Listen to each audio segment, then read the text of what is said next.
Okay, the following back-to-back stem and leaf diagram shows the cholesterol count for a group of 45 people who exercise daily and for another group of 63 people who do not exercise. The figures in brackets show the number of people corresponding to each set of leaves. The first question is, give one useful feature of a stem and leaf diagram. Now, one of those features, useful features of a stem and leaf diagram, I would say, is actually that it shows the actual data, as can be seen here in our particular example, the actual data, and this is generally for all stem and leaf diagram, the actual data values, while it also gives a clear picture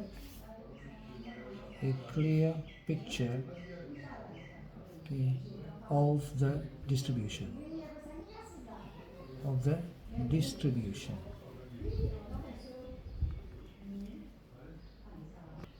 we need to also find the median, then the quartiles of the cholesterol count for the group who do not exercise.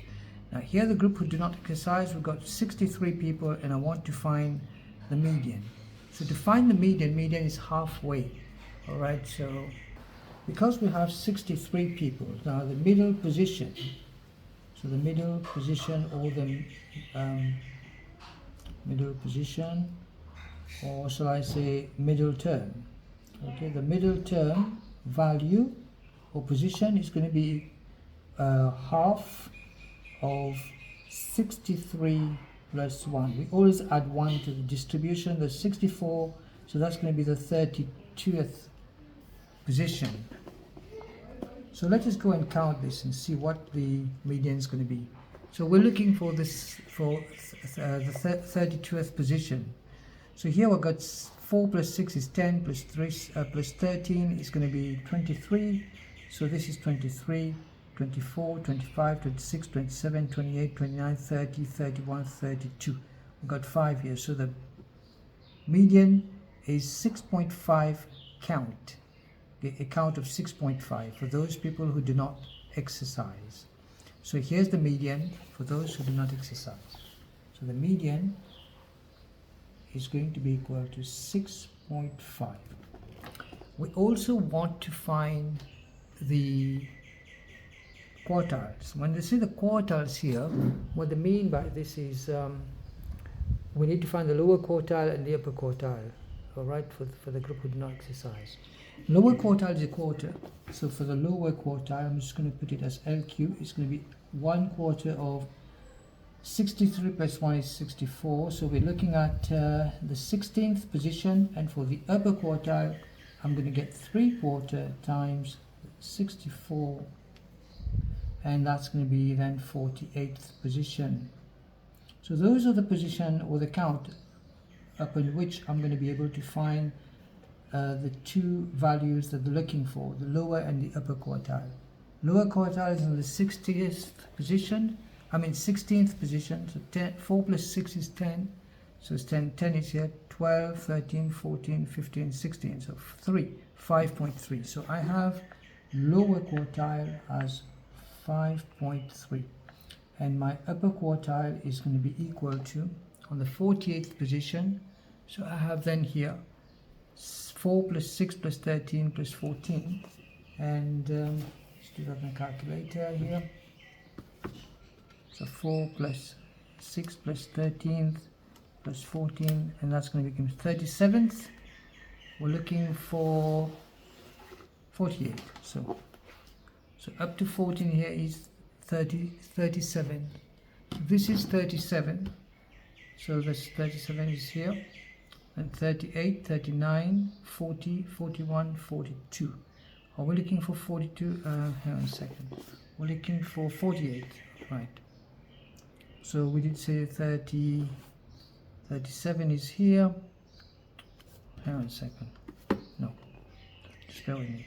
4 plus 6 plus 13 plus 14. So up to here we have 37. Okay, 37 and then plus 9 is going to be 46. And I'm looking for 48. So plus 9 is 46. All right, so here's 46. 46, 47, 48. 3, so 8.3. So the count is then 8.3. So I have a 8.3 as my upper quartile. Now, they also want us to give us some additional information here, and you are given the lower quartile, the median, and upper quartile of the cholesterol count for the group who exercise here, and those values been given to us respectively. On a single diagram on graph paper, draw 2 box and whisker plots to illustrate this data. Okay. Now, like we've computed before, so these are the median, the lower quartile, upper quartile. Median is 6.5, upper quartile is 5.3, lower quartile is 8.3. We also have the maximum and the minimum value of the distribution from the book, and for those who do not exercise here, the maximum value is 3.1 count, and the minimum value is 3.1, the maximum value is 10.6. So we're going to draw this on the graph paper over here. So I'm just going to go scale that. So we have a minimum value of 3.1, so 3.5 is here, 3.1 should be over here. So let me just go ahead and just 3.1, just put it over here. Minimum value, maximum value is 10.6, so 10.5, 10.6 over here. So this is the maximum value.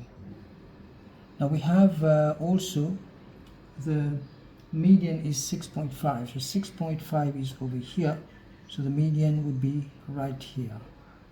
Okay, and then I have the lower quartile 5.3 and the upper quartile is 8.3. So 5.3, we are looking at this scale over here, lower quartile is here, and the upper quartile is 8.3. So 8.3 should be somewhere here. So that's the upper quartile at 8.3, and I've got 5.3 over here. So let me just go ahead and draw this, and so if we do so, we can just try and make it a little bit nice. So let's see, something like this.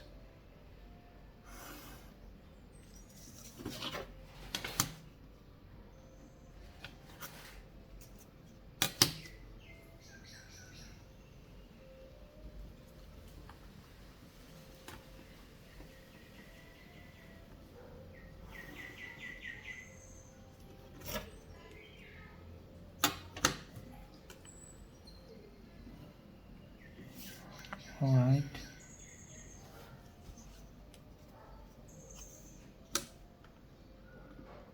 So there we go.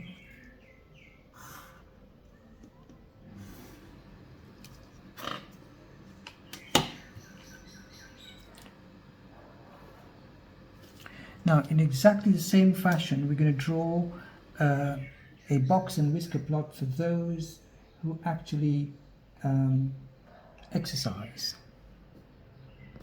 So based on the given information, we had the median 5.3, we had the lower quartile, it was given 4.25 over here, and then 6.6 would be the upper quartile, the minimum value 3.1 from the book, and the maximum value was 9.6 or 9.6 somewhere over here.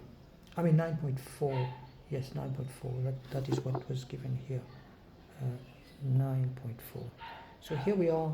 Take care. I hope you've been able to make the most out of this. This is how we go about and answer a question on stem and leaf diagram when it comes to the median and the quartiles, and as well as representing the information on a box and whisker plot. Take care.